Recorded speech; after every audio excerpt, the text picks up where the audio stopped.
हम लोग श्रीमद् भागवतम के तीसरे स्कंद के 20वें अध्याय के 28वें श्लोक से आगे पढ़ेंगे। 27वें में ब्रह्मा जी को जब असुर ने परेशान किया, जिनकी सृष्टि वो स्वयं किए थे, तो उनने भगवान की शरण ली और भगवान सेवक कह रहे हैं, त्वमेकः किल लोकानां कृष्णानां क्लेशनाशनः त्वमेकः क्लेशदस्तेषाम् अन्नासन पदाम तव।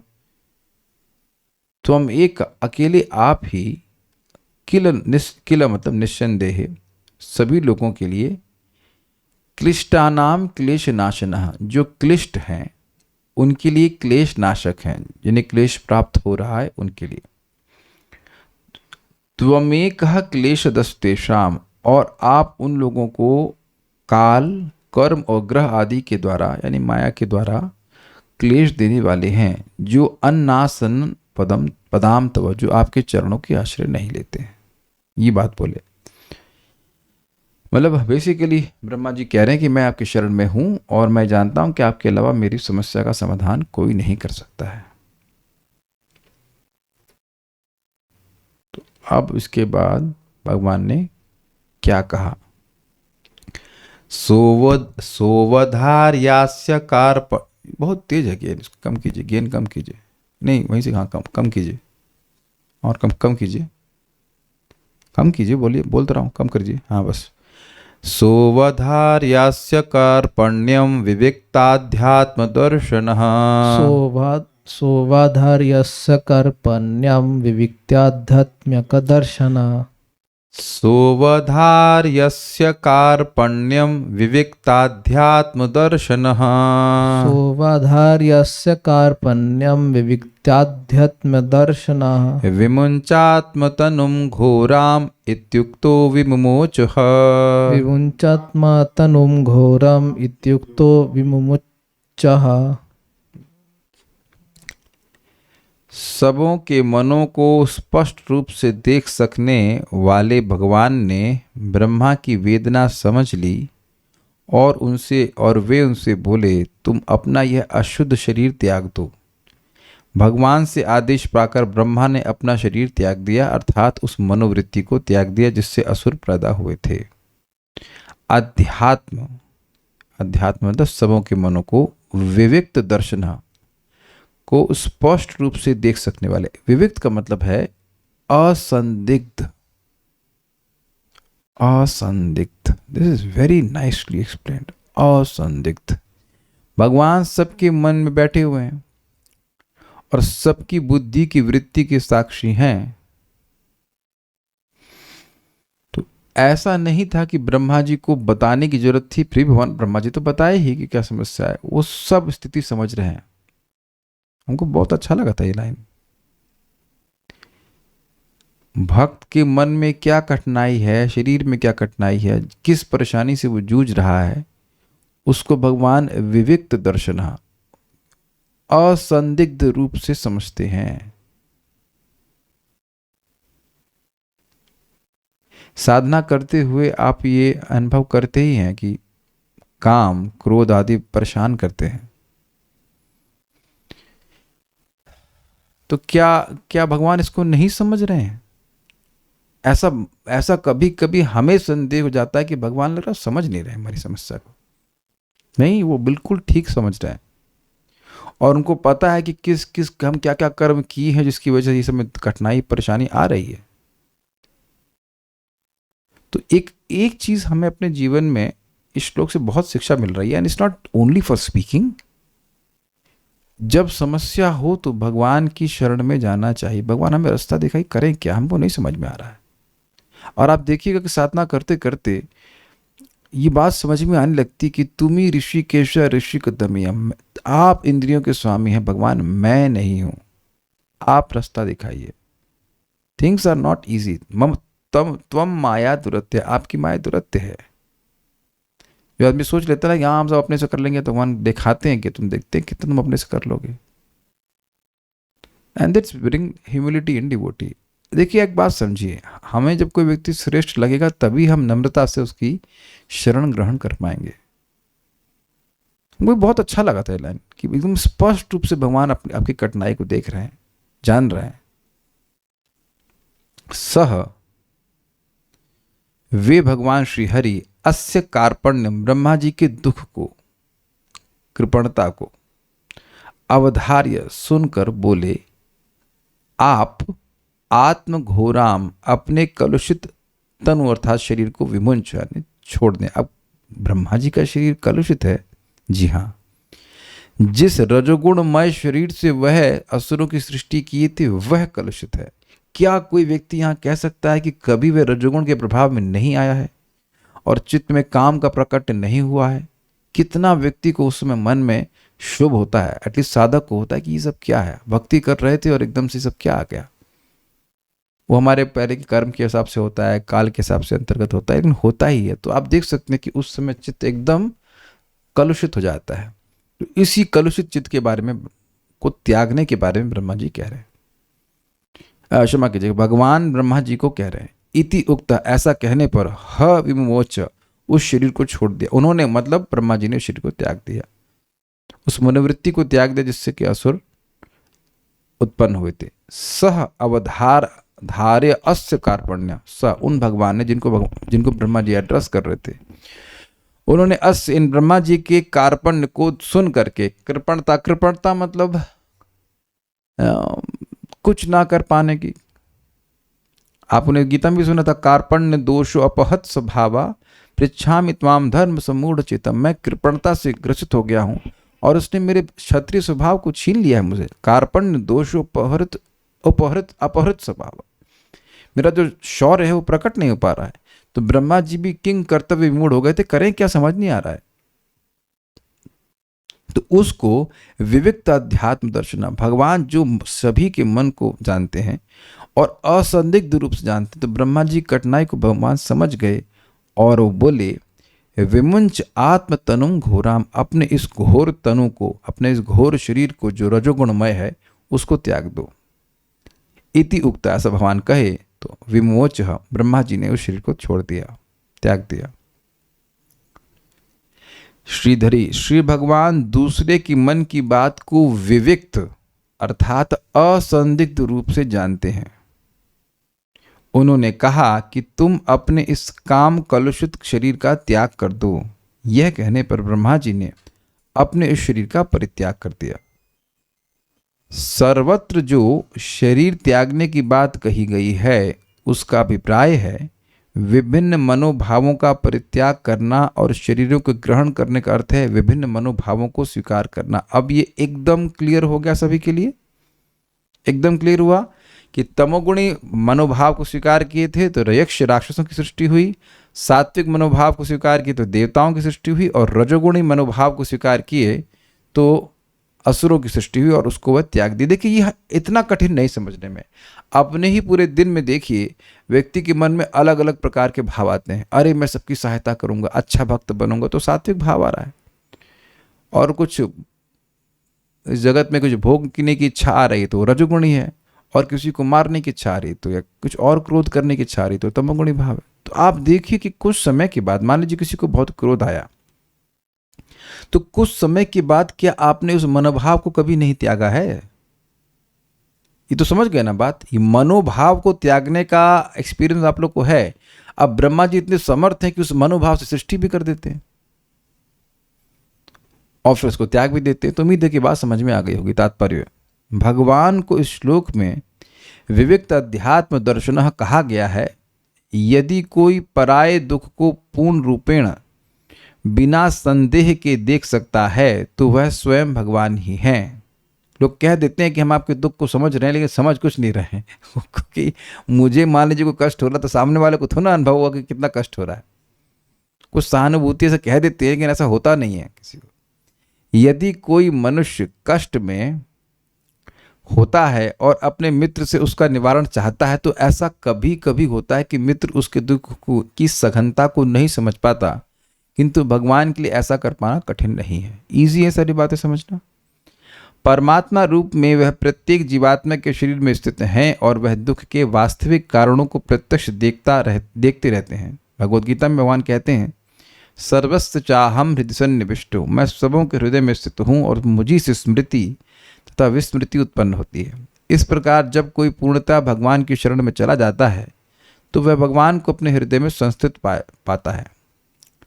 वे हमें संकट से उबरने अथवा अपनी भक्ति करने के उपाय के लिए आदेश दे सकते हैं। फिर भी भगवान ने ब्रह्मा से अपना वर्तमान शरीर त्यागने के लिए कहा क्योंकि उसमें आसुरी तत्व उत्पन्न हुआ था। अब एक इंटरेस्टिंग बात, बहुत इंटरेस्टिंग बात है, मैंने कल भी आप लोग को हिंट दिया था कि ब्रह्मा जी भगवान की शरण में गए तो भगवान ने उन्हें कुछ प्रैक्टिकल करने के लिए कहा। तो कई बार लोग सोचते हैं कि शरण में जाने का मतलब यह है कि हमें कुछ नहीं करना है ना। अर्जुन ने तो गीता सुनने के बाद कुछ नहीं किया ना। कितने लोग वोट देंगे हमको इस मामले में कि कुछ नहीं किए, कोई प्रयास नहीं किए। तो आप जानते ही हैं कि शरण में जाने में एक दो फैक्टर हैं, अनुकूलस्य संकल्पम प्रतिकूलस्य वर्जनम। जो भक्ति के लिए अनुकूल हो उसको स्वीकार करना, जो भक्ति के प्रतिकूल हो उसको अस्वीकार करना। तो यहाँ कुछ चेष्टा रूप दिख रहा है कि नहीं दिख रहा है? एकदम क्लियर है कि नहीं? शरण, मैं आपकी शरण में हूं, केवल यही भाव नहीं है। ब्रह्मा जी जब शरण में गए हैं तो भगवान उनको एक सोल्यूशन बता रहे हैं और वो सोल्यूशन ब्रह्मा जी को करना है ना। उम्मीद है कि बात क्लियर होगी कि शरण में जाने का मतलब यह नहीं कि हम कुछ नहीं कर रहे हैं। शरण में जाना भी तो कुछ करना ही हुआ ना। भगवान हमको बुद्धि देते हैं और भगवान बुद्धि के द्वारा हमारी रक्षा करते हैं। उस बुद्धि के द्वारा भी बहुत बार जब हमारे से बाहर चली जाएगी बात तो भगवान भी इंटरफेयर करते हैं, वो अलग बात है, वह भी होता है। लेकिन बहुत बार भगवान सॉल्यूशन देते हैं, ऐसा करो, और वो बहुत बड़ी सहायता है। ठीक है। और देखिएगा अपने प्रैक्टिकल डीलिंग्स में भी मैं चाहता हूं कि भक्त लोग देखें कि अगर आप नाम जप करते हैं तो आपके व्यवहारिक जीवन में भी भगवान आपकी सहायता कर रहे हैं। आप देखना शुरू कीजिए, क्योंकि इससे विश्वास होता है कि भगवान हैं। और किस प्रकार से देखते हैं हम लोग कि देखो भगवान ने मुझे बुद्धि, इस समस्या का समाधान तो मेरे पास नहीं था, तो भगवान ने मुझे बुद्धि दी है। ये समस्या तो उसका सोल्यूशन तो भगवान ही दी है, नहीं तो ना मैं नहीं कर सकता था। और मुझे लग भी रहा था कि ये समस्या सॉल्व मैं नहीं कर पाऊंगा। That's why take shelter of Krishna. तभी तो भगवान की शरण में मैं गया। भाई डॉक्टर के पास तो आप तभी जाते हैं ना जब खुद को ठीक नहीं कर पाते हैं। इससे श्रद्धा बहुत बनती है भगवान की। यद्यपि हम भगवान को ऐसे बातचीत नहीं कर पाते हैं, लेकिन दिखता है कि भगवान कैसे बुद्धि दे रहे हैं हम लोग को सही सतपथ पर जाने के लिए। श्रीधर स्वामी के अनुसार ब्रह्मा के द्वारा निरंतर शरीर त्याग यह सूचित नहीं करता कि वास्तव में वे अपना शरीर त्यागते हैं, वरन वे यह सुझाव देते हैं कि ब्रह्मा ने एक विशेष प्रकार की मानसिकता का परित्याग किया। मन जीवात्मा का सूक्ष्म शरीर है। हम कभी ऐसे विचार में मग्न हो सकते हैं जो पापमय हो, किंतु यदि हम इस पापमय विचार को त्याग दें तो यह कहा जा सकता है कि हम शरीर त्याग कर रहे हैं। इजी, ठीक है। जब ब्रह्मा ने असुरों को उत्पन्न किया तो उनका मन ठिकाने पर नहीं था। हो सकता है कि वह काममय रहा हो, क्योंकि सारी सृष्टि कामुक थी, इसलिए ऐसी कामुक संतानें उत्पन्न हुईं। इसका यह अर्थ हुआ कि माता पिता को संतान उत्पन्न करते समय सतर्क रहना चाहिए। संतान की मानसिक अवस्था गर्भाधान के समय माता पिता की मानसिक स्थिति पर निर्भर करती है। इसलिए वैदिक पद्धति में संतान उत्पत्ति के लिए गर्भाधान संस्कार संपन्न किया जाता है। संतान उत्पन्न करने से पूर्व आतुर मन को शांत करना आवश्यक है, इसलिए भगवान का नाम उच्चारण करते हैं, भगवान की बात सुनते हैं। जब माता पिता भगवान के पाद पद्मों में अपने मन को रमाते हैं तो ऐसी स्थिति में जो संतान उत्पन्न होती है वह स्वभावतः भक्त बनती है। और जब समाज ऐसे उत्तम लोगों से पूर्ण रहता है तो आसुरी प्रवृत्तियों के कारण कोई कष्ट नहीं पहुंचता। इसको आपने यहाँ पे देख ही लिया था कि किस प्रकार से ब्रह्मा जी की 3 प्रकार की मनोवृत्तियों से 3 प्रकार के लोग जन्म लिए थे। तमोगुणी मनोवृत्ति थी तो यक्ष और राक्षस पैदा हुए थे जो उनको ही खाने के लिए दौड़े थे। सतोगुणी वृत्ति थी तो देवता पैदा हुए थे, और रजोगुणी वृत्ति थी तो असुर पैदा हुए। तो ये मतलब जब ब्रह्मा जी पे ये बात लागू हो रही है तो मनुष्यों पे तो होगी ही, सीधी सीधी बात है। अब एक बड़ी इंटरेस्टिंग बात है, ब्रह्मा जी ने ये जो रजगुणमय शरीर त्यागा, ये क्या बन गया? संध्या, शाम की संध्या। 2 संध्या होती है, सुबह वाली शाम को, दोपहर वाली भी होती है, लेकिन सुबह वाली शाम वाली की बात करता हूँ। तो सुबह वाली तो बड़ी अच्छी होती है, शाम वाली प्रभुपाद समझाते हैं बहुत कामुक होती है। इसीलिए शाम को विशेष रूप से, जब इस समय चल रहा है, संध्या का ही समय मान के चलिए, 6 बजे के बाद विशेष रूप गायत्री करते हैं या भगवान का आरती करते हैं, भगवान के बारे में सुनते हैं, नहीं तो मन में अपवित्र भावना आती है। तो अब एक अजीब सी बात है, श्लोक क्रमांक 37 में ये क्लियर होगा कि असुरों को वो शाम एक सुंदर स्त्री की तरह लगी, जबकि वह सुंदर स्त्री नहीं थी। ये बड़ी मिस्टिकल बात है। भगवान की व्यवस्था जो भी रहो, वो उनको ऐसे माया में फंसे कि उनको लगा कि एक कोई सुंदर लड़की है, स्त्री है, जबकि वह था शाम का समय। कुछ ग्रहण कर रहे हैं इसको इन 3 श्लोकों में, 29, 30, 31 में हम समझेंगे। यद्यपि वर्णन लड़की का है, लेकिन 37वें श्लोक में क्लियर होगा कि वो लड़की थी नहीं, उनको लगा। अब आप कहेंगे भाई ये ऐसा क्यों?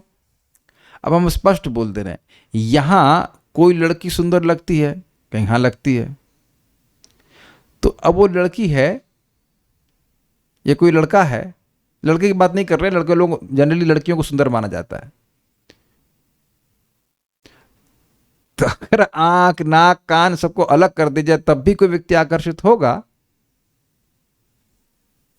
नहीं होगा। तो जैसे हम लोग माया में हैं, किसी लड़की को सुंदर देखते हैं, सभ्य रहने का प्रयास करते हैं, लेकिन आंखों की दृष्टि जाती है, दोबारा देखें, एटलीस्ट ध्यान जाता है कितनी सुंदर लड़की है, तो ये तो माया है ना, कि नहीं है माया? जो पंच भौतिक, आप थोड़ा कुछ समझ रहे हैं लॉजिक? हम किसी का भी शरीर बना है पंच महाभूत से, पृथ्वी, जल, वायु, अग्नि, आकाश, तो उसको शरीर के रूप में हम, सॉरी, इसको स्त्री के रूप में देख रहे हैं कि नहीं देख रहे हैं? कुछ कैच किया आपको? तो आप रिलेट कर पाएंगे बात क्या हो रही है। हम लोग माया में हैं, इसीलिए पंच महाभूत को लड़की मान रहे हैं, और सुंदर, उसमें भी सुंदर लड़की मान रहे हैं। तो अब असुर लोग, और ये क्यों हो रहा है? ये रजोगुण की वजह से हो रहा है। जब रजोगुणी वृत्ति होती है तो इस प्रकार की भावना होती है। साधक चित्त में अनुभव करते हैं, जब सत्वगुण की वृद्धि होती है, मन में भाव रहा, एकदम स्पष्ट समझ में आता है कि ये सब देह से, हम देह से पृथक व्यक्ति हैं और देह के आकर्षण अनुभव नहीं होते हैं। लेकिन हमेशा ऐसा नहीं होता है, और रजोगुण की वृत्ति जब मन में आती है तब इस प्रकार के आकर्षण बड़े आकर्षक लगते हैं। तो आप समझ रहे हैं, we are not able to see independently, हम वो नहीं देख, हम वस्तुतः वो चीज़ें वैसी नहीं देख पा रहे हैं जब वो हैं। ये तो सत्वगुण की वृत्ति है, हम वैसी देख रहे हैं जो चश्मा हमारे आंखों पे चढ़ जाता है। अब ये असुर कैसे हैं? रजोगुणमय हैं, तो इसलिए उनको जो शाम की सेटिंग है वो उनको स्त्री के रूप में दिख रही है। माया इस प्रकार से है, क्या कर सकते हैं। मैं बस खाली इस बात से समझाने का प्रयास कर रहा हूं कि हम लोग भी तो माया में किसी क्या एग्रीगेट इंग्लिश में कहेंगे, पृथ्वी, जल, वायु, अग्नि, आकाश को इकट्ठा कर दिया था, उसको स्त्री की धारणा दे देते हैं और फिर आकर्षित हो जाते हैं। तो उसी प्रकार से असुर लोग बहुत प्रभावित हुए और शाम के समय को वह एक स्त्री के रूप में देखे। तो कैसे देखे? देखते हैं। ताम कोणंच चरणाम्भोजाम मदविह्वल लोचनाम, ताम क्वनच्चरणाम्बोजं मदविवललोचनं, कांची कलाप विलसद दुकूल छन्न रोधसम, काञ्चीकलापविलसद्दुकूलच्छन्नरोदसम्। ब्रह्मा द्वारा परित्यक्त शरीर ने संध्या का रूप धारण कर लिया, जो काम को जगाने वाली दिन और रात की संधि वेला है, शाम का समय। असुर जो स्वभाव से कामुक होते हैं और जिनमें रजोगुण का प्राधान्य होता है, उसे सुंदरी मान बैठे। वो शाम की बेला सुंदरी थी नहीं, जिसके चरण कमलों से नुपुरों की ध्वनि निकल रही थी, जिसके नेत्र मद से विस्तीर्ण थे, मतलब नशे से, और जिसका कटी भाग महीन वस्त्र से ढका था और जिस पर मेखला चमक रही थी। ताम, उसके, किसके? जिस शरीर को, जो रजोगुणमय शरीर था, जिसको ब्रह्मा जी ने त्यागा था, उसको। और ताम शब्द यहाँ स्त्री में ले लिया है क्योंकि वह अब संध्या की बेला को इंगित कर रहा था, तो स्त्री के लिए बोल रहे हैं। उसके चरण अंबोजाम, चरण कमलों में नुपुर कोणत झंकार कर रहे थे। अब देखिए, ये नुपुर की झंकार बड़ी शक्तिशाली है। आप जानते हैं क्या नाम है उनका?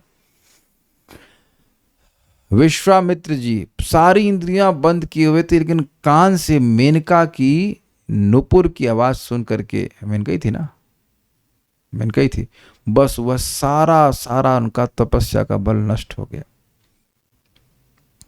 लोचनम मद विह्वल, आंखें मद से विभोर थीं। किसकी? उस सुंदरी की जो कि शाम थी। कांची कलाप विलसत, कमर में स्वर्णाभरण से निर्मित करधनी चमक रही थी। मतलब एक बेल्ट है थी, वो कमर के प्रदेश पे उसने पहनी हुई थी, वो स्वर्ण की बेल्ट थी, वो बहुत चमक रही थी। और रोदसम दुकूल छन्ना, उसका कटी भाग यानी कमर से नीचे का भाग रेशमी वस्त्र से ढका हुआ था। श्रीधरी साहो रात्रयो संधिर अभवत, वह शरीर दिन तथा रात्रि की संध्या हो गया। इस श्रुति के अनुसार ब्रह्मा जी के द्वारा परित्यक्त वह शरीर साय अर्थात साय संध्या बन गया। ये समझ में आ गया ना बात? श्रील श्रीधर स्वामी पाद कह रहे हैं कि वेद में भी लिखा है कि संध्या की सृष्टि ब्रह्मा जी के द्वारा हुई है। उनका वह शरीर शाम का समय बन गया था, जो रजोगुण शरीर था। संध्या की बेला कामोद्रेक की बेला होती है, अर्थात काम वासना को बढ़ाती है। असुर भी राजस स्वभाव वाले होने के कारण स्त्री लंपट होते हैं, अतएव इस संध्या को ही स्त्री मानकर वह मोहित हो गए। इसी अर्थ का प्रतिपादन ताम इत्यादि 3 श्लोकों में किया गया है। दैट मीन्स 29, 30 और 31। मैं फिर रिपीट कर रहा हूं कि वह स्त्री नहीं थी, लेकिन वह स्त्री मान करके बैठ गए। ये बात है। रजगुण चीज़ों को वस्तुतः नहीं देखने देता, वो नहीं देखने देता है। रजगुणी व्यक्ति ही स्पेशली भोगों के प्रति बहुत आसक्त हो जाता है। तमोगुणी तो पड़े रहते हैं, उनको तो पता नहीं क्या है। लेकिन जब रजगुण बढ़ जाता है तब व्यक्ति नहीं देख पाता है कि उसकी मृत्यु कैसे एकदम निकट है, और भोगों में वह पड़ ही जाता है। जैसे आपने देखा ही था कि असुर किस प्रकार की गंदी इच्छा से ब्रह्मा जी की तरफ जा रहे थे। रजगुण का प्रभाव है। उसके दोनों चरण कमलों में नुपुर का झंकार हो रहा था। मद के कारण उसके नेत्र विह्वल थे। अब देखिए ये अजीब सी बात है। मतलब विह्वल मतलब होता है थोड़ा सा हिलना आंखों का। अब शराब तो नहीं पी हुई थी, किस चीज़ का मत था ये हमको नहीं समझ में आ रहा है। थी करधनी से सुशोभित साड़ी से उस संध्या सुंदरी के कमर ढके थे। तात्पर्य, जिस प्रकार प्रातः काल आत्मचिंतन की वेला है, उसी प्रकार संध्या काम विषय वासना की वेला है। आसुरी पुरुष प्रायः विषय सुख के लिए लालायित रहते हैं, अतः संध्या का आना उन्हें प्रीतिकर लगता है। जिन्होंने अपने घर में कभी शराब पीते हुए लोगों को देखा होगा तो ये देखा जाता है, हमने तो देखा है कि शाम का समय उनको बड़ा प्रिय लगता है। सुबह कभी नहीं शराब पीते हुए देखा हमने। एटलीस्ट पहले बात तो ब्रह्म मुहूर्त में कोई उठता भी नहीं था, लेकिन 4 बजे उठ के कोई शराब पीता हो तो ऐसा बहुत रेयर है। शाम का ही समय होता है जिसमें लोग सब गलत सलत कार्य करते हैं। उस समय तो नहीं समझ में आता था, लेकिन अब समझ में आता है कि कैसे वो समय व्यक्ति को इंड्यूस करता है। और इसमें तो कहने की ज़रूरत ही नहीं कि आप सभी लोग समझ रहे हैं कि सुबह का समय कैसे हमारे आध्यात्मिक कार्यों के लिए कितना अनुकूल होता है। मैं कल भी समझा रहा था और आज फिर समझा रहा हूँ कि हमें अपनी शाम को कट डाउन करना चाहिए। का मतलब रात्रि को कट डाउन करना चाहिए अगर संभव हो। रात्रि में नहीं जगना चाहिए, जल्दी सोना चाहिए, ताकि हम इस एटलीस्ट समय के तो एडवांटेज ले सकें, या समय का डिसएडवांटेज तो ना हो। मैं समझा पा रहा हूँ कुछ? जितना रात्रि में जाएंगे देर में, उतना तो खैर वैसे भी वो तमोगुण है बढ़ रहा है, तो बुरी वासनाएं प्रभावित करती हैं। फिर तो बेहतर है कि व्यक्ति जल्दी सो जाए। और आप देखेंगे, प्रायः देखेंगे कि सुबह के समय मन पवित्र रहता है। तो ये हम सभी के लिए विवेक है, आपके लिए, मेरे लिए। मैं कौन सा परमहंस हो गया हूं कि जल्दी सो जाना चाहिए, इससे पहले कि व्यक्ति को बुरी वासनाएं पकड़ें। सो जाएगा, स्वस्थ भी रहेगा, और अपने आप सुबह नींद खुल जाएगी, और जब भजन कर पाएगा, भक्ति कर पाएगा अच्छे से। आप एटलीस्ट, मेरा तो अनुभव है और अन्यों का भी होगा कि शाम के समय भगवान को देखिए एटलीस्ट मंदिर में, और सुबह देखिए, बहुत अंतर पड़ जाता है। तो जो चीज़ एक्सपीरियंस हो रहा है उसको तो आपको स्वीकार करना ही चाहिए ना। आप सुबह जब कीजिए, और आप आज एक बता रहे थे वो डॉक्टर के पास गए तो देर में जब किए तो बड़ा अच्छा लगा होगा आपको। सुबह शाम के 3:30 बजे तक माला करना है ना। कभी ऐसा करना भी पड़े तो व्यक्ति को याद रहना चाहिए, भाई तौबा तौबा, अपने को जल्दी उठना है और माला पूरा करना है। समय का बड़ा प्रभाव है, उसके विरुद्ध जाकर भजन नहीं करना चाहिए। अनलेस हरिदास ठाकुर जी, वो तो 24 घंटे नाम उच्चारण करते थे। संध्या आगमन को असुरगण ने एक सुंदरी स्त्री मान लिया और वे उसे कई प्रकार से चाहने लगे। उन्होंने उस संध्या को एक सुंदरी मान लिया जिसके पांव के नुपुर से रुंझुन हो रही थी, जिसके कटी अर्थात कमर के प्रदेश में मेखली थी, सुंदर सुंदर उरोज थे और अपनी काम तुष्टि के लिए उन्हें इस सुंदरी बाला को अपने समक्ष प्रकट होने का आयास हुआ। मतलब उनको क्या आयास का मतलब होता है, दे कॉन्जेक्चर्ड, उनको लगा कि कोई स्त्री आई है।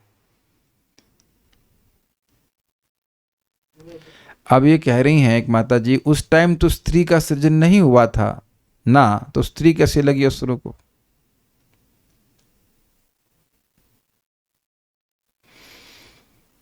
क्यों मनु महाराज शत्रुपा तो सृष्टि हो गई ना। ये तो कोई ऐसा वर्णन नहीं हो रहा है कि सबसे पहले यक्ष राक्षसों की सृष्टि हुई, ऐसा तो कुछ नहीं है।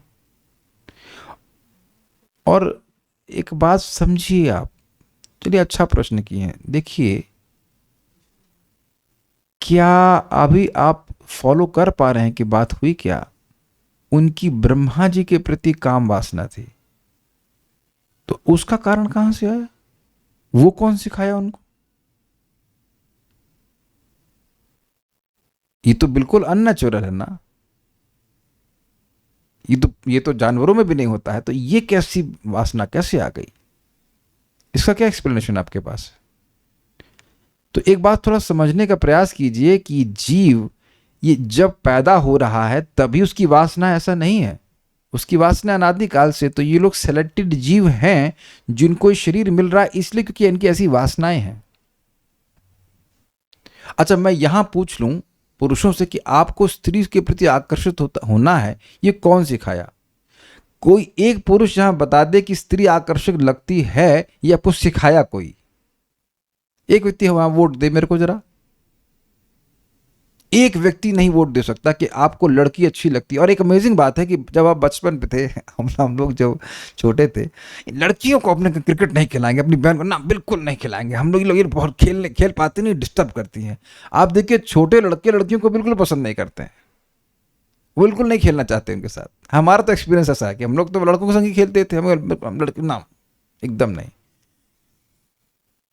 और अब एक टाइम पे आकर कैसे आकर अच्छी लगने लगती लड़कियां, और भी एकदम नेचुरल। तो इसके लिए तो कोई शिक्षा नहीं देनी पड़ती, ये सब पहले की वासनाएं फिर जागृत हो जाती, फिर जागृत हो जाती।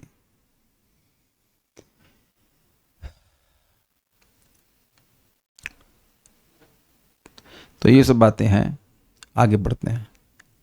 अन्योन्य श्लेषयो तुंगा निरंतर पयोधराम, अन्योन्य श्लेषयो तुंगा निरंतर पयोधरम, सुनासाम सुद्विजाम स्निग्ध हासा लीलावलोकनाम, सुनासाम सुद्विजम स्निग्ध हासा लीलावलोकनम। विभिन्न अंगों का वर्णन करने से ये आप ग्रहण कर सकते हैं कि इनकी दृष्टि उधर जा रही है। इसके बाल तो बड़े अच्छे हैं, इसके कमर तो बड़ी अच्छी है, इस प्रकार से वो देख रहे हैं।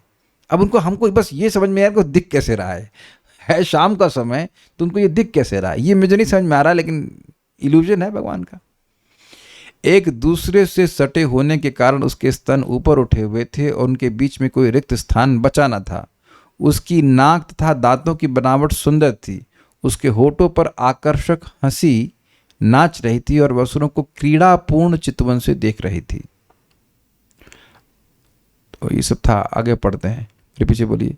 गुहंतिम व्रीडयात्मानं नीलालकवौरुत, गुहंतिम व्रीडयात्मानं नीलालवक अहो गुहंतिम व्रीडयात्मानं नीलालकवरूथिनीम, गुहन्तीं व्रीडयात्मानां नीलालकवरूथिनीम्, उपलभ्यासुरा धर्मा सर्वे सम्मुमुः स्त्रियम्, उपलभ्यासुरा धर्म सर्वे सम्मुमुः स्त्रियम्।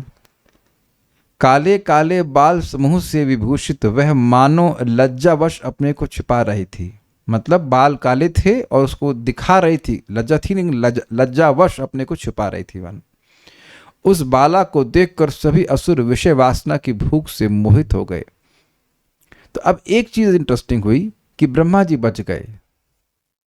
तो जो काम वासना वह ब्रह्मा जी की तरफ डायरेक्ट कर रहे थे, तो भगवान ने क्या सोल्यूशन दिया, तुम इसको शरीर को त्यागो। अब उस शरीर से संध्या का निर्माण हुआ और वह संध्या का समय एक स्त्री के रूप में ले लिया और ये असुर उधर भाग गए। अब ब्रह्मा जी की तरफ ध्यान नहीं दे रहे। ये बात है।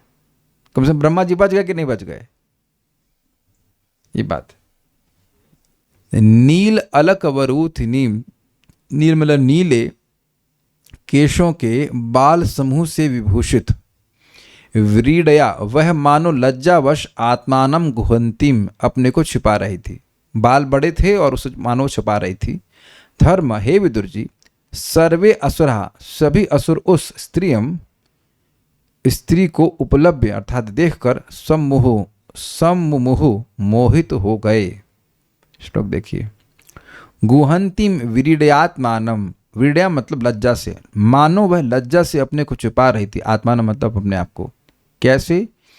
नील अलक वरूथ नीम, अलक मतलब बाल, नील श्यामल वर्ण के उसके बाल थे और उसके झुंड से मतलब बालों का समूह होता है, मोटे मोटे बाल थे, उससे मानो अपने चेहरे को छुपा रही थी। ये करते हैं कुछ कुछ माता जी, मतलब जो थोड़ा सा अपने को सुंदरी होती हैं तो अपने बाल थोड़े आगे आते हैं तो छुपाती हैं, हटाती हैं, ऐसे करती हैं। उपलभ्या असुरा, असुरों ने उसको देख करके, धर्म, हे विदुर जी, सर्वे सम्मुमुहस्त्रियम सभी के सभी उस स्त्री से मोहित हो गए।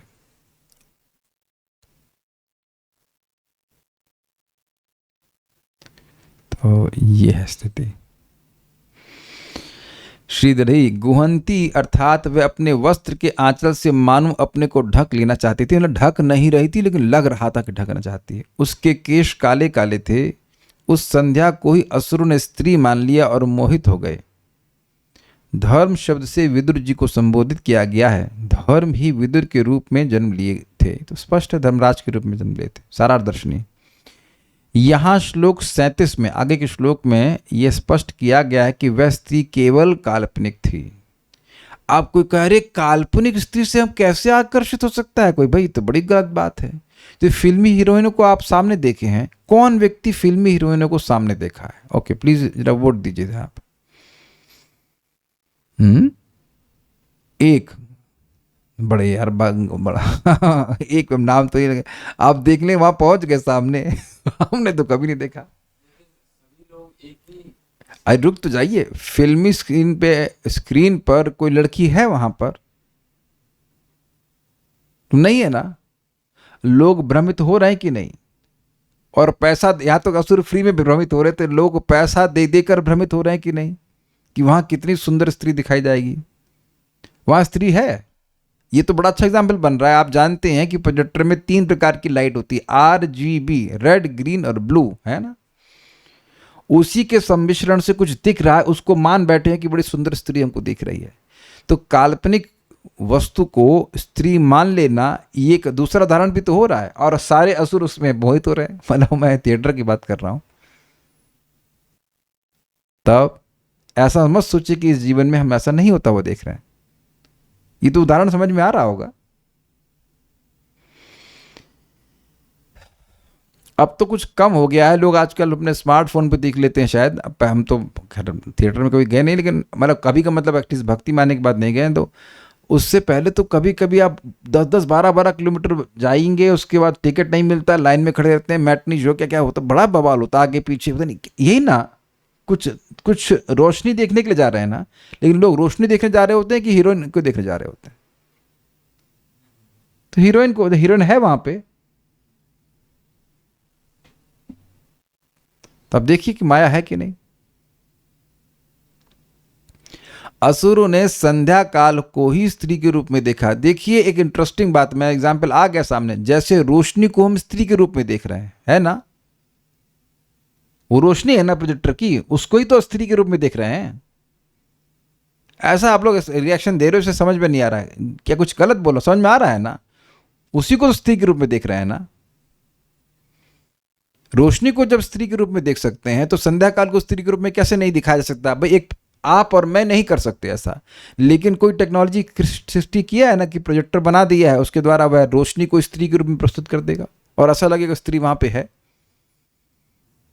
अरे ज़्यादा दूर क्यों जा रहे हैं? आपका ये स्मार्टफोन है, इसमें बस बटन दबाइए और क्या क्या दिख जाएगा, स्त्री दिख जाएगी, पुरुष दिख जाएगा, क्या क्या सब कुछ दिख जाता है। और हम मान लेते हैं हम ये देख रहे हैं वो देख रहे हैं, जबकि आप केवल एक शीशे को देख रहे हैं, है ना? तो ये माया नहीं है। बस वो अलग बात है कि डायमेंशन दिखाने की इस प्रकार की क्षमता होनी चाहिए, तो भगवान की व्यवस्था से सब कुछ हो सकता है। ये बात यहाँ पे हो रही है कि संध्या काल को स्त्री के रूप में देख रहे हैं। अब देखिए, वे जो पक्षी अपने घोंसलों की ओर लौट रहे थे, उनकी आवाज को उन्होंने नूपुरों की झंकार समझ लिया। समझे बिविल्डरमेंट? आपने सुना था कि वो उस स्त्री के नूपुर की आवाज उनको बड़ी अच्छी लगी, तो नूपुर की आवाज असलियत में क्या थी? पक्षियों की आवाज। आप जानते हो कि शाम को पक्षी लौटते हैं और वो चाय चाय करते, तो चाय चाय की आवाज उनको छन छन की आवाज लगी। तब देखिए इल्यूजन हो जाता है। अभी हम रोज चुकंदर का जूस पीते हैं, तो आप जानते हैं चुकंदर की एक पूंछ होती है। देखा सबने? तो वो पूंछ मैंने काट के रखी थी, मुझे लगा चूहा वहां बैठा हुआ है। एक सेकंड लगा, अरे चूहा कहाँ से आ गया? तो हमारे घर में चूहे का निषेध है, वेद बांधने को चूहे बिल्कुल पसंद नहीं है, तो एक चूहा आ जाएगा सो नहीं पाएगी, उसको पीछे लग जाएगी। तो हमको भी एकदम से अरे चूहा बैठा है, लेकिन बाद में ध्यान दिया अरे चूहा नहीं, ये तो एक चुकंदर की पूंछ है। देखे ना चुकंदर का आगे वाला भाग, देखा होगा आपने? तो इट लुक्स लाइक ना, ऑलमोस्ट स्किन ऐसी लगती है कि चूहा चूहा बैठा है। तो भ्रमित हो जाता है ना व्यक्ति इस प्रकार से। तो यहाँ पे ऐसा हुआ। तो जो चक्रवर्ती पाद कह रहे हैं कि संध्या को जो पक्षी लोग वापस आते हैं, उनकी आवाज को लोग उस स्त्री की नुपुरों की झंकार समझ रहे हैं। विशेष आकार वाले मेघों को, माने बादलों को, उन्होंने उस स्त्री के पैर, नेत्र, नितंब और स्तनों के रूप में कल्पना कर दिया। यह बात पयोधर शब्द से सूचित होती है, पिछले श्लोक में आया था, जिसका अर्थ बादल भी होता है और स्तन भी। संध्या के गुलाबी रंग को उन्होंने उस स्त्री का गुलाबी वस्त्र समझा। रोधस शब्द का अर्थ भी नितंब और बादलों के समूह दोनों होता है, यह भी पिछले श्लोक में आया था 30वें में।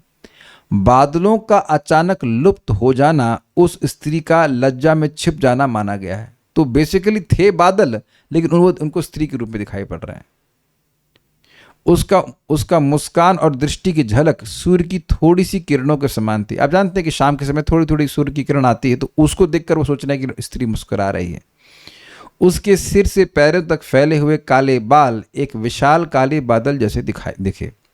हे धर्म स्वरूप विदुर, असुरों ने जब संध्या को स्त्री समझकर उसमें आसक्त होकर कल्पना की, तो वे मोहित होकर भ्रमित हो गए।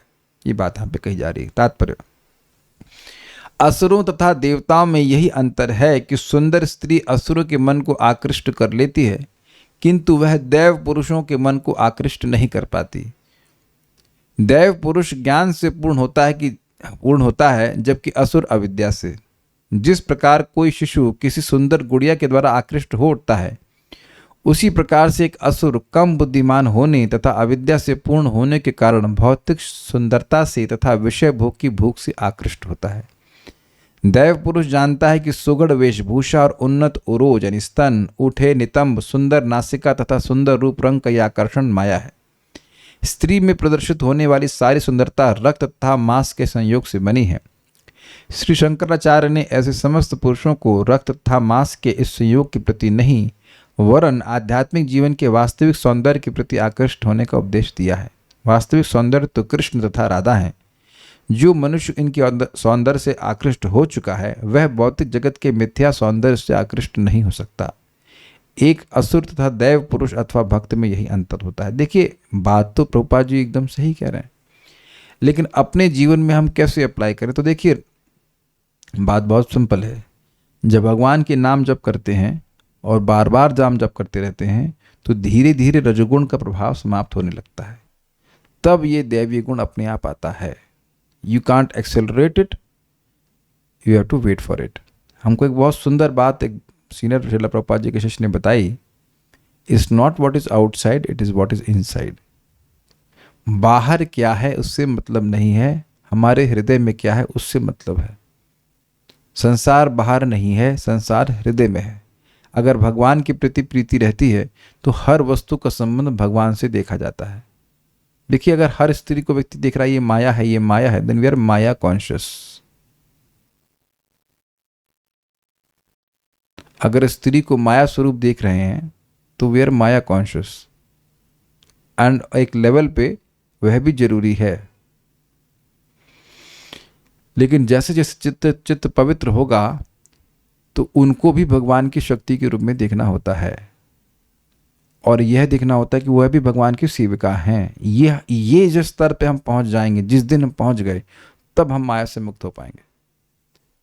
क्योंकि बेसिकली माया का मतलब है वह जो नहीं है। क्या नहीं है? हर वस्तु का संबंध भगवान से है, और जब हम उसको नहीं देख पाते हैं तो वह माया है। जैसे सिंपल सी बात है, ये लैपटॉप माया है? नहीं है, इसका संबंध भगवान से हम देख रहे हैं। ऋते अर्थम यत प्रतीयता न प्रतीयत चात्मनि तन विद्या आत्मनो माया यथा भासो यथा तमः। भगवान स्वयं बोले माया क्या है? किसी भी वस्तु का अगर हम अर्थ यानी प्रयोजन भगवान से अलग देखते हैं तो वह माया है। ये स्त्री किस लिए? ये तो मेरे भोग के लिए है, बस गए काम से। और ये स्त्री किस लिए? ये तो भगवान की सेविका है। तो अगर ये भावना बन गई तब कभी भोग बुद्धि निर्माण नहीं होगी।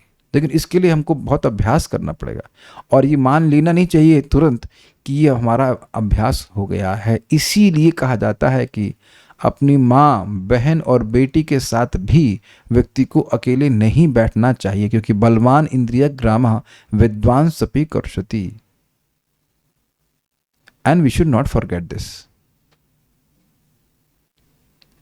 अभी मान नहीं लेना चाहिए कि हम माया से परे हो गए हैं। ना किसी स्त्री को मानना चाहिए, ना ही किसी के पुरुष को मानना चाहिए। तो स्पष्ट कहते हैं, one should not think himself liberated in the presence of a beautiful woman. तो कुछ बातें हैं शास्त्र में, व्यक्ति को सुन लेनी चाहिए और उसको ग्रहण कर लेना चाहिए। अपनी पत्नी के अलावा किसी स्त्री के संग अकेले नहीं बैठना चाहिए, क्योंकि बलवान इंद्रिय ग्रामः विद्वान सपि कर्षति। और अगर किसी पे विश्वास नहीं करना है, बड़ी अच्छी बात है, तो अपने मन पे ही नहीं करना चाहिए। ये मेरे शब्द नहीं है, 5वें स्कंद में आप देखना, अपने ही मन पे विश्वास नहीं करना चाहिए कि हम बहुत पवित्र हो गए हैं। ये मन बोलता है। कुछ कहना चाहते हैं तो बोलिए। हरे कृष्ण। अभी आप आगे देखेंगे, आगे जाकर के असुर से कुछ बातें भी करेंगे। इतने पागल हो गए। हाँ बोलिए। प्रभु जी, जैसे मन में कोई विचार जो भगवान के इतर है आता है, तो उससे मतलब आइडेंटिफाई करे कि ये मन अपना स्वतंत्र विचार करे, मेरा विचार नहीं है, तो फिर हाँ, ये ये क्या बात standard आप है? सही कह रहे हो, ये होता है, लेकिन हमेशा मन इसको करने नहीं देता है। हमको पता रहता है कि चीज सही है, ये गलत है, तब भी व्यक्ति करता क्यों है? यही तो प्रश्न अर्जुन ने उठाया था। मन दबा देता है व्यक्ति को, इसीलिए तो मन का विश्वास नहीं करना चाहिए। इसीलिए तो मन का विश्वास नहीं करना चाहिए। हमको लगेगा, साधक लोग तो अपने उस बात को समझते हैं कि लगेगा हमारा मन तो पवित्र हो गया है, 15-20 दिन एकदम मन शांत रहता, फिर एकदम से मन डिस्टर्ब हो जाता है। क्यों हो जाता है ये? तो इतना आसान नहीं, जब तक हम मतलब शुद्ध नहीं हो जाते हैं पूरी तरह से। We should always be very careful. Prabhupada ही बात तो बोलते थे कि मेरे शिष्यों के संग खतरा ये है कि वह माया से they are not sufficiently fearful. तो बचना चाहिए, सुनते रहना चाहिए, भक्तों की संगत में रहना चाहिए। क्या प्रश्न का उत्तर नहीं हुआ? बोलिए, कुछ कहना चाहते हैं तो। नहीं, मतलब इस स्तर पे तो हम सिर्फ इंद्रियों को ही लगाने के प्रयास कर रहे हैं। इंद्रियों को लगाने का प्रश्न क्या था कि आप मतलब मन में कुछ बात आई और आप तो डिसआइडेंटिफाई करते हैं हाँ, उसको। मतलब वो मन अपना है, मैं तो मेरा थॉट नहीं है। तो देखिए, मेरा एक अनुभव है कि मेरे पास एक रिप्लेसमेंट होना चाहिए। जैसे भी मैं कोई अहंकार नहीं कर रहा हूँ, हमको मिलेट खाना अच्छा लग रहा है, 5 प्रकार के मिलेट है हमारे पास। तो जो राइस मैं बचपन से खाता आया हूँ, मेरी माँ मुझको बिल्कुल मतलब डांटती थी कि तुम रोटी क्यों नहीं खाते हो, चावल ही क्यों खाते हो। भतेरा मतलब भात खाने वाला पैदा हो गया, बिहारी हो, ये हो, कितना डांट बनाती वही थी, लेकिन मैं खाता ही नहीं था। मेरे को मन ही नहीं करता था, रोटी को चबाना भी पड़ता था, बिल्कुल नहीं मन करता रोटी खाने का। तो अब मैं देख रहा हूं कि विदाउट एनी एफर्ट, बिना किसी परिश्रम के, बिना किसी कोई त्याग की भावना के, मैं आराम से भी 15 से 20 दिन हो गया होगा, मैं, हाँ 9 तारीख से कितना हो गया अभी, ऑलमोस्ट 21 दिन हो गया मोटा मोटी नहीं खाए। But I am looking forward to eat another millet. ठीक है, बुद्धि भी है कि अच्छी चीज़ है, लेकिन आज बहुत अच्छा बना। तो एक बात आप समझिए कि माया, हम लोग सुख, हमें सुख चाहिए, जब तक भक्ति का सुख हमको नहीं अनुभव होगा माया को हम नहीं छोड़ पाएंगे। अगर आप और मैं सोचे ना कि हम सॉरी बोल देंगे, हम आगे से ऐसा नहीं करेंगे, होगा नहीं भाई, ऐसा होगा नहीं। We must have positive happiness of Krishna consciousness. ये बात समझने का प्रयास कीजिए। रिप्लेसमेंट हमारे पास होना चाहिए, तभी वैराग्य होगा, तब ऐसा मन में आ जाए कि भावना उदित ही नहीं होगी किसी भी प्रकार के भोग की। मन जब भगवान में एकदम रमने लग जाए तब मन छोड़ेगा सब चीजों को, ये बात है। और नहीं तब तक तो संघर्ष होगा ही, ये बात है। कुछ कह रहे थे कोई भक्त, how to seek guidance from Shri Bhagwan after surrendering. भगवान के शरणागत होने के बाद भगवान से कैसे गाइडेंस प्राप्त करें। देखिए, हम लोग सीधे गाइडेंस नहीं प्राप्त कर सकते हैं, क्योंकि वो गाइडेंस मन से आ रही है कि भगवान से आ रही है, उसका निर्णय आप नहीं कर पाएंगे। इसीलिए भक्तों की, जो वरिष्ठ भक्त हैं, उनसे गाइडेंस लेनी पड़ती है, क्योंकि शास्त्र की समझ भी नहीं होती है। ये तो मैं प्रैक्टिकल देख रहा हूं कि शास्त्र की समझ नहीं होती है। कई बार लोग मुझसे पूछते हैं और हमको थोड़ा क्रोध भी आता है, फिर मैं बाद में याद आता है, अरे इसको तो भी समझ ही नहीं है शास्त्र की। शास्त्र समझ में आने में थोड़ा समय लगता है, इसलिए गाइडेंस ले करके व्यक्ति को भक्ति करनी चाहिए। इसीलिए प्रपात कहते हैं प्रारंभ में व्यक्ति को गाइडेंस की आवश्यकता होती है, और वो प्रारंभ काफी समय तक चलता है। तो इसलिए गुरु साधु शास्त्र वाक्या चितिते कोरिय क्या, और भगवान स्वयं कह रहे हैं तस्मात् शास्त्रम प्रमाणम ते कार्य कार्य अवस्थितो। व्यक्ति को शास्त्र का प्रमाण लेकर के कार्य और अकार्य, मतलब क्या करना है क्या नहीं करना है, उसके बारे में निर्णय देना चाहिए। ठीक है, तो शास्त्र छोड़ करके नहीं करना चाहिए। अभी आपने क्या, अभी जी बताइए कि आपने सीखा नहीं कि सुबह उठना चाहिए कि शाम को उठना चाहिए, मैंने दोपहर में उठना चाहिए। तो प्रभुपाद समझा तो रहे हैं कि भाई सुबह को उठने का समय बड़ा अच्छा है सब अपने भक्ति के लिए, तो उसका आपसे स्वीकार कर लेना चाहिए। पहली चीज हमें स्वीकार करनी चाहिए कि हम बेवकूफ हैं, तो वहीं से हमारी बुद्धिमानी शुरू होती है, आई डोंट नो। और एक बात और देखिएगा, हम प्रैक्टिकल देख रहे, जैसे मिलेट्स खाना शुरू किया, तो कुछ लोग जो इसके प्रणेता हैं खादर वल्ली जी, तो वो बड़ा क्रोधित हो रहे थे, कह रहे थे कि लोग अपने मन से बोलना शुरू कर देते हैं कि सबको नहीं खाना चाहिए, ये है वो। 40 साल उसमें लगा चुके हैं, is a food scientist, is selflessly working on it. तो व्यक्ति अपना दिमाग क्यों लगाए। मैं एक बात ग्रहण कर रहा था कि वहां भी परंपरा का सिस्टम आ जाता है कि भाई जो व्यक्ति हमसे सीनियर है, श्रेष्ठ है, वो उनके मार्गदर्शन में चलना चाहिए, खत्म हो गई बात। आप क्यों दिमाग लगा रहे हैं अपना। मतलब मैं आपको नहीं बोल रहा हूँ, मैं एक समान व्यक्ति बोल रहा हूँ। उसी प्रकार से हरे कृष्ण मंत्र है, भागवत है, नाम जप, प्रसाद है, सब कुछ प्रोसीजर दे दिया गया ठीक होने के लिए, बस ठीक, बस करते रहना चाहिए। हम अपना दिमाग इस अर्थ में क्यों लगाएं, इस अर्थ में क्यों लगाएं कि हम नया कुछ ट्राई करें। प्रभुपाद कह रहे हैं सुबह जप करना चाहिए, सुबह जप कर लीजिए, खत्म कहानी। ठीक है, सो विल स्टॉप हियर। कल एक बार रुकते हैं यहाँ पे। श्रीमद् भागवतम की जय, श्रील प्रभुपाद की जय, निताई गौर प्रेमानंदे।